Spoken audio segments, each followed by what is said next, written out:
How's it going, everybody? Too Spooky here. I thank you all so much for your patience, as I know many of you have been waiting for this one for a very long time. But in this video today, we are going to be continuing our series about the Straw Hat Crew by counting down 10 facts about Sanji Vinsmoke. This video is by far my most requested video of all time, and I do apologize for making you all wait so long for this one, but I'll explain exactly why it took forever at the end of the video, so that I don't waste too much time in the intro here. But thank you all so much for that suggestion and for sticking around, and I hope you enjoy because this one is going out to all of you. The reason I'm putting this video out right now, however, is because as of today's date, the 19th of November, it's officially been 3 years since I put out my first fact video, 101 facts about One Piece. And even though that video is the literal definition of trash, it helped bring me to where I am today. So to celebrate its 3rd anniversary, I felt it's only appropriate to drop a highly anticipated One Piece video. So thank you all so much for everything.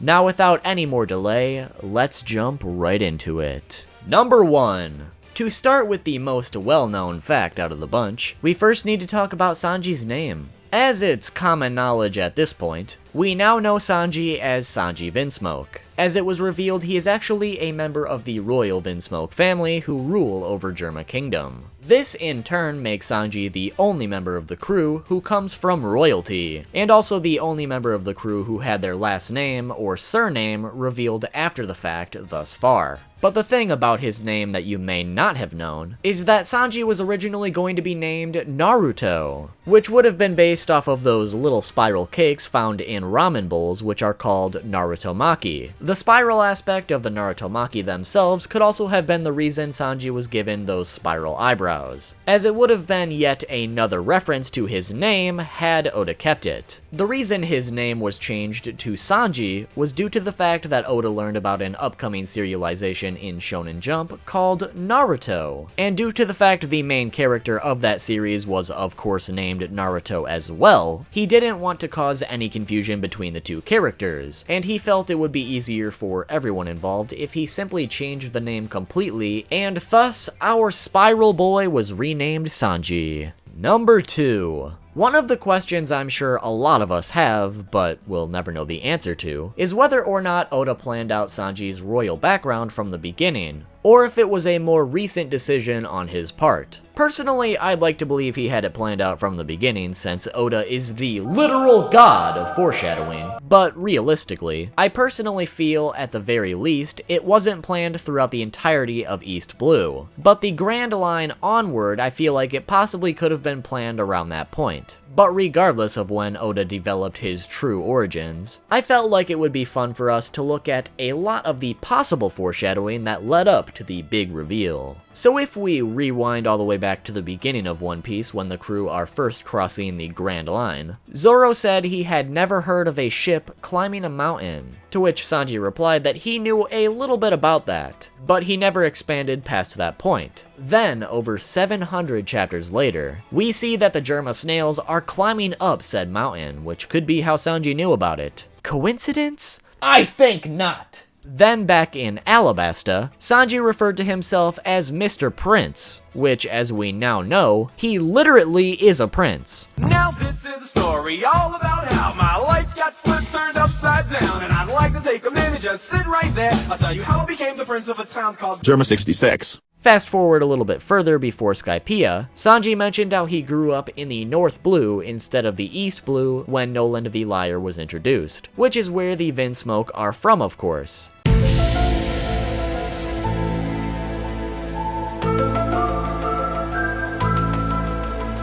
Although this next one is kind of grasping at straws, when Sanji had his shadow turned into the zombie Inupe on Thriller Bark, it was a member of the Penguin Trio as the 3rd member, which could have possibly alluded to his role as the 3rd son of the Vinsmoke family. Which, speaking of zombies, the last One Piece fact video I did was about Thriller Bark zombies, so feel free to check it out later, there will be a link below. And to finish this possible foreshadowing off, we need to look at something that Sanji usually does throughout the various arcs, which a lot of times involves him getting separated from the group or performing some outside task to ultimately help them with whatever problem they are currently facing, which, depending on how you want to look at it, could be his way of staying out of the spotlight so he isn't recognized by his family. Examples of this would include Sanji not being present when the Straw Hats first met Mr. 2, which made him the only member of the crew that Crocodile didn't know the identity of, or when Sanji went to close the Gates of Justice on his own during Annie's lobby. There are more examples of him doing things like this throughout the series, but I've already spent enough time on this particular fact as it is, so let's move on. However, the final piece of foreshadowing would of course be the moment that everyone started talking and theorizing, which was the moment his wanted poster listed only alive.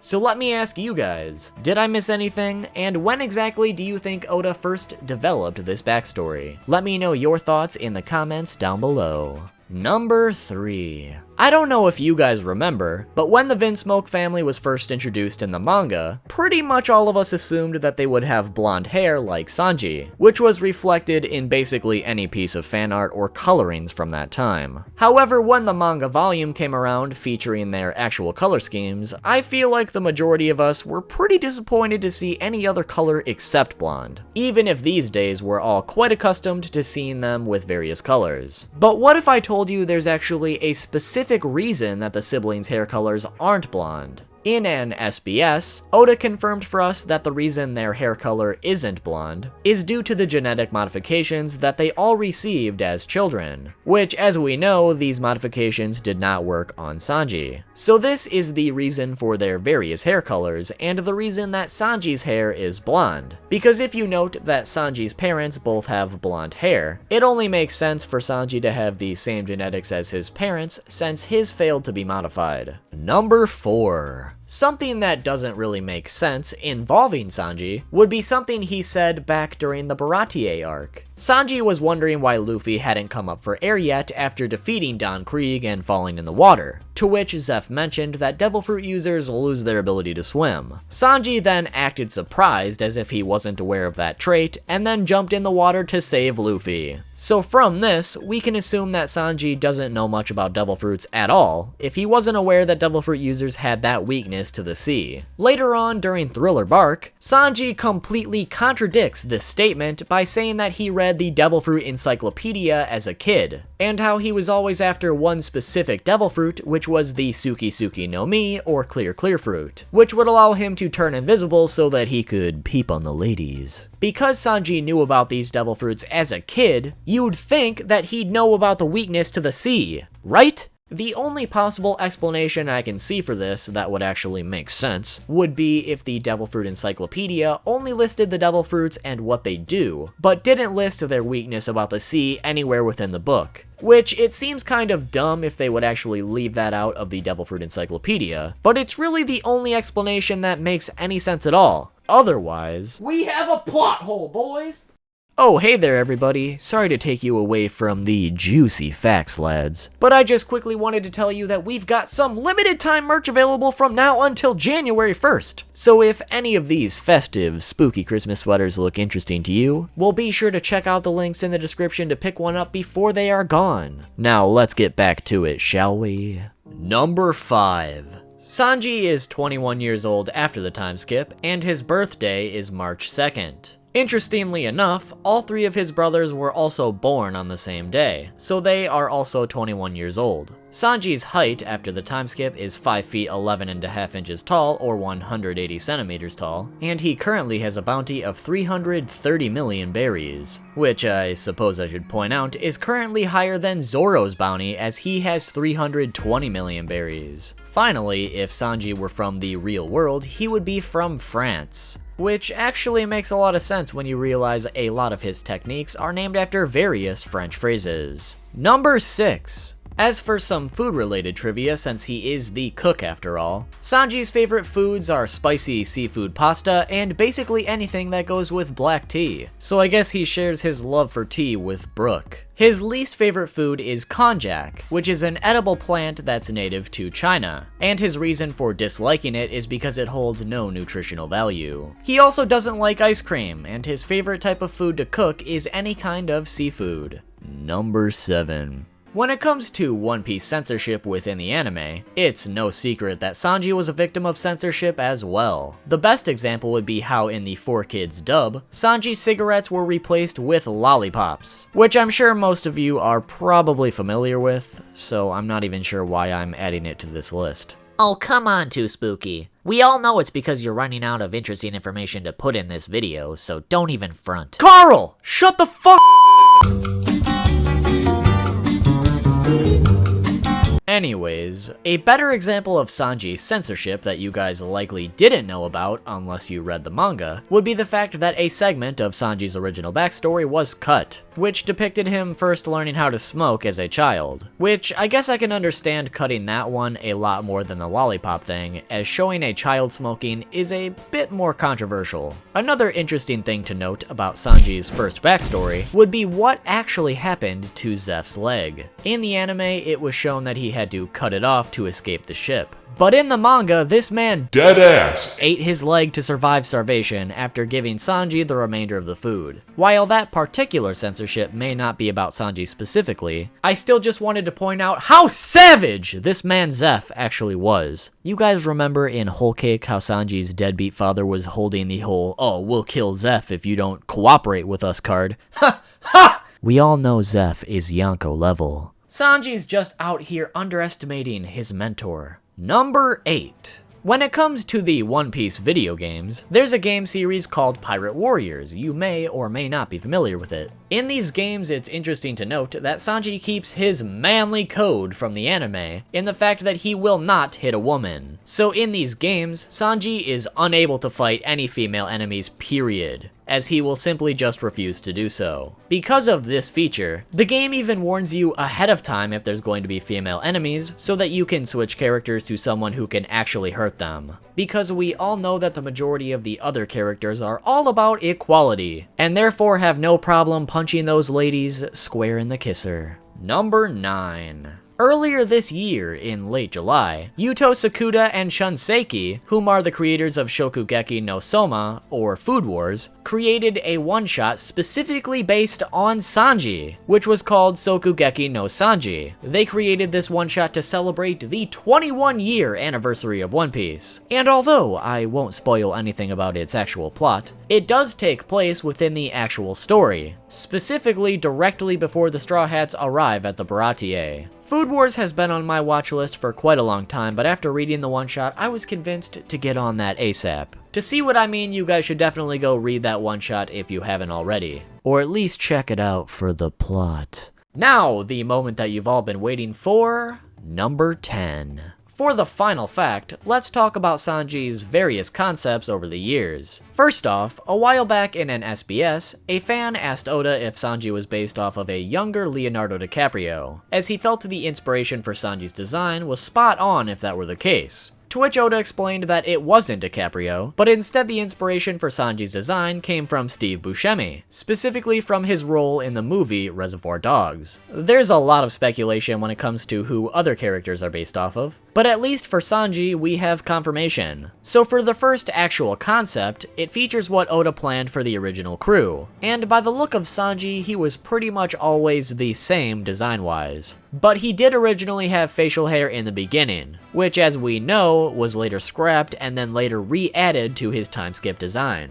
Which, speaking of that time skip design, we also got to see a few concept ideas for time skip Sanji, which for the most part aren't too different from what it ended up being, but some of them featured much wavier hair, sunglasses, and one of them even features what looks to be a beanie. There's also a few that feature his hair over his left eye, like his pre-time skip design, which apparently, back in the day, Sanji's left eye was one of the biggest mysteries in the One Piece world. So if that design choice remained, people could still be losing their mind to this very day. The final concept I have to show you guys may be a bit surprising, as it doesn't resemble Sanji even in the slightest. But this right here is the very first concept of Sanji, which Oda made during the Romance Dawn era, and was featured in One Piece Color Walk alongside a similar concept of early Nami, which we've talked about previously. This concept of Sanji is basically completely different in every aspect. Really, the only thing that carries over is the smoking, but just taking a look here we can see that his hair was supposed to be black, his outfit was a lot less high fashion, and to top it all off, the man is wearing a f***ing bowler hat and is packing some straight heat. Which, although Sanji has been depicted with guns in some of the color pages, it's extremely out of character for him to actually use one. Except for that one time. So yeah, this one is honestly crazy to me in terms of how far his design developed from his initial design because it's just so vastly different. Obviously, it's hard to picture our boy Sanji so differently since we've known him for so long now. But what do you guys think of this design? And do you prefer it to the design we have now? I'm very interested to hear your thoughts in the comments down below. And before we go, we're actually not done yet. As a little bonus to this, I felt I should also quickly show you a colored concept of Sanji from Color Walk 4, which depicts pre-time skip Sanji with a Doflamingo-like coat and carrying two pistols once again. This could purely be a coincidence, but to me, this image of Sanji is almost directly paying homage to his original design in terms of how it looks. But again, that could just be me. I just thought it was something interesting I should at least point out before we go. But there you have it, everybody, 10 facts about Sanji Vinsmoke. Hopefully you enjoyed the video and hopefully you learned something new.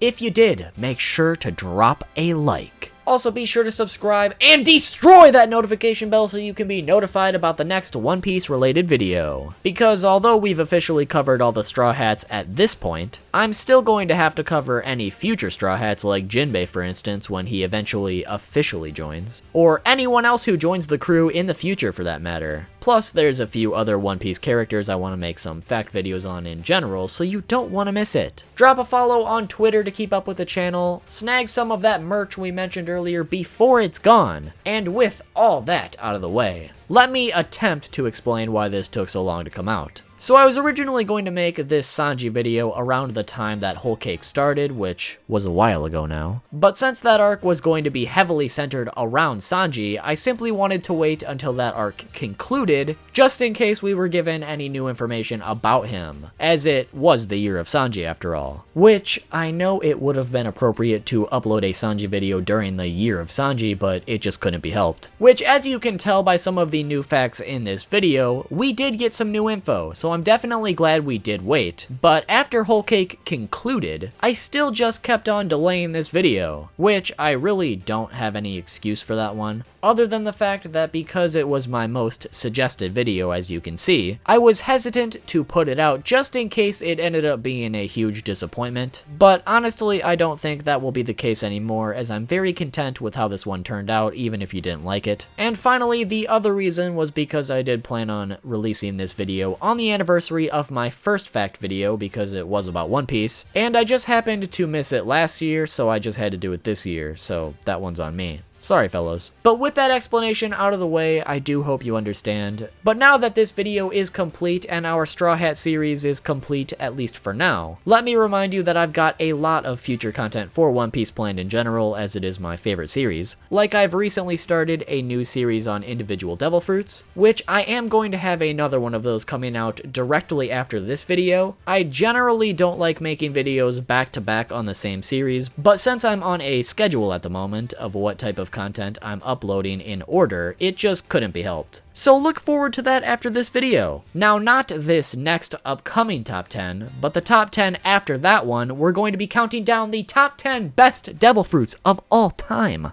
So you can look forward to that as well. Thank you all so much for all the support over these last 3 years, and I really cannot thank you enough. I hope I can continue to bring you guys content you'll enjoy well into the future, and I just never thought I would be here, and it's all thanks to you. But enough rambling! If you want some more One Piece content, well, we've got 4 options on the screen today. Facts about Brook, facts about the Thriller Bark zombies, the latest One Piece Top 10, the Top 10 Wasted Devil Fruits, or the latest and greatest in our new Devil Fruit series about Sengoku's Devil Fruit. Thank you all so much for watching, and I will see you all soon with a new video.